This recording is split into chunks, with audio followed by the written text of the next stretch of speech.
శ్రీ వైద్య వీరరాఘస్వామి వారి టెంపుల్కి అయితే వచ్చేసామండి. ఈ టెంపుల్ చెన్నైలో తిరువళ్ళూరులో ఉంటుంది. వైష్ణవ ఆలయంలో ఈ ఆలయం కూడా ఒకటి.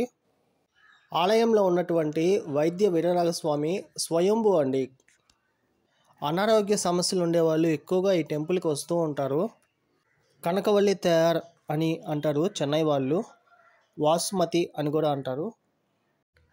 ఈ యొక్క టెంపుల్ 8th సెంచరీలో చోళరాజులు పరిపాలించే టైంలో కన్స్ట్రక్షన్ చేయడం జరిగింది. అమావాస్య రోజు ఇక్కడికి ఎక్కువగా భక్తులు అందరూ వస్తారండి. ఎందుకంటే ఇక్కడ కొన్ని స్పెషల్ పూజాస్ అనేవి జరుగుతుంటాయి ఆ రోజు. టెంపుల్ యొక్క టైమింగ్ ఏమో పొద్దున్న 6 నుంచి మధ్యాహ్నం 12 దాకా, అట్లాగే సాయంత్రం 4 o'clock నుంచి ఈవినింగ్ 8 o'clock వరకే ఉంటుందండి టెంపుల్ అయితే. ఏప్రిల్ మే ఆ టైంలో బ్రహ్మోత్సవాలు జరుగుతాయి ఇక్కడ. చెన్నై నుంచి ఎగ్జాక్ట్గా 45 kilometers ఉంటుందండి ఈ టెంపుల్కి రావాలంటే. లోకల్ ట్రైన్స్ అవైలబిలిటీగా ఉంటాయి. 108 దివ్య దేశాల్లో ఈ యొక్క టెంపుల్ కూడా ఒకటండి.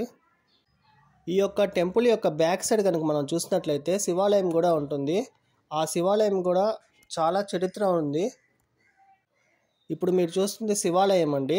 శివాలయం విజువల్స్ ఇవన్నీ కూడా.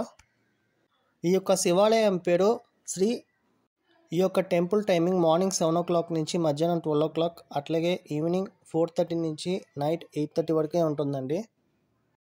ఈ యొక్క టెంపుల్ కూడా 8th సెంచరీ నుంచి అట్లాగే ఉందండి.